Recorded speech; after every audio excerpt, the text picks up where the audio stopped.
fun. That's why I had to switch. Like, goddamn, you got good distance. Good distance, man. Thanks for it. Yeah, good shot. Thanks, Shane. 100%. Very fine. Good timing, man. You can pop as well, obviously. I told you. Pop as well. I think the timing's more than the pop, though. You know, you obviously got great timing. We both boxers, counterpunchers, so you get that when you got two counterpunchers trying to psych out. What did you think first couple of rounds when? I was trying to figure you out. Shit. You was trying to catch me coming in. And I was trying to catch you coming in. You wouldn't come in, so I was like, fuck. So it was just like I had to switch my game plan up.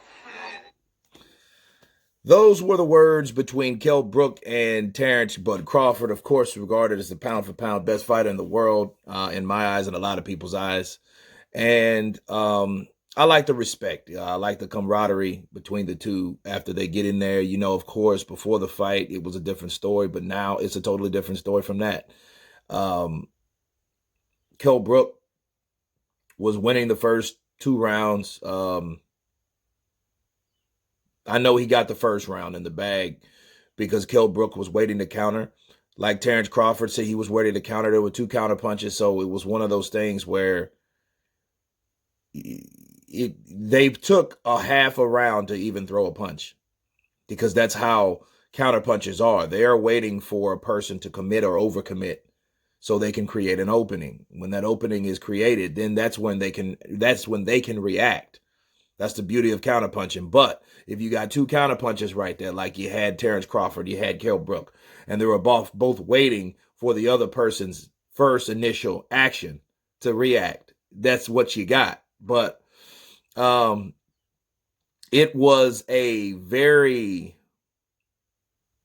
because of the counterpunching, because if you remember Kell Brook, more of a successful time, Sean Porter. And he didn't really waste a lot of punches. Counterpunchers really don't. They don't waste punches. They're not going in there and throwing 100 punches around. They're not going to do that. They're going to wait for the openings.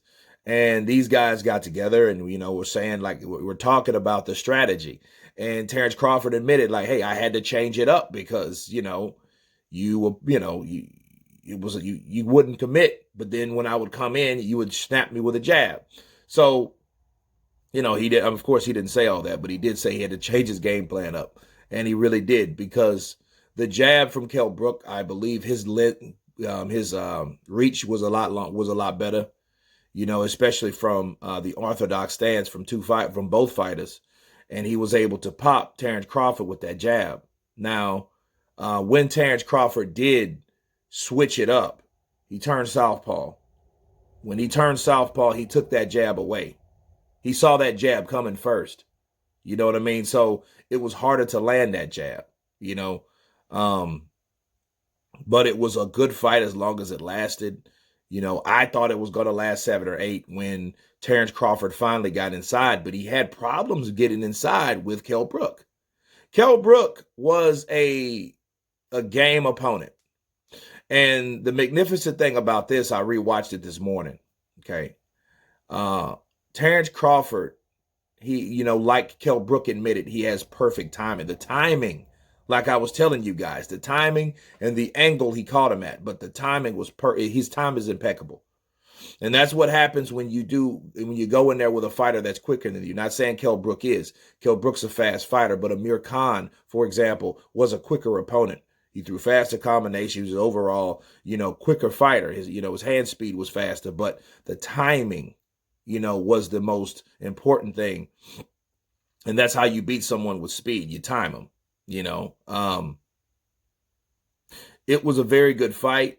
Terence Crawford, the timing, but the punch placement too was one of the deciding factors. He didn't even hit him on the chin. He hit him in the eye. So Terence Crawford, I believe, was targeting the eyes because he knew that was his weak spot. Okay, so when Kell Brook went to 160, got that eye busted, went down to 147, got the other eye busted, the orbital bones in both eyes were broken. Those are, that's the area. And then see, those were an orbital fracture is not, a break ain't a fracture. A fracture ain't a break. Okay, so a fracture is worse because it takes longer to heal. because it's fragments of your bone that's broken instead of an actual bone. So Terence Crawford was able to nail that eye, and I know that just totally, was a huge pressure point landed for or to Kell Brook. And Kell Brook felt it. You see, he was out of it. But it was where he landed it, the timing, the punch placement, the power was the distant third. But of course he has pop, or unless he wouldn't even, Kell Brook wouldn't have done that. And Kell Brook even admitted, no one has ever done that to me. No one has ever done that to me. So, hey, again, these guys showed each other respect after the fight. That's the importance. That's why I'm making the video, to show you that, hey, the sportsmanship is very important when you're dealing with two fighters, that you go in there and put their life on the line.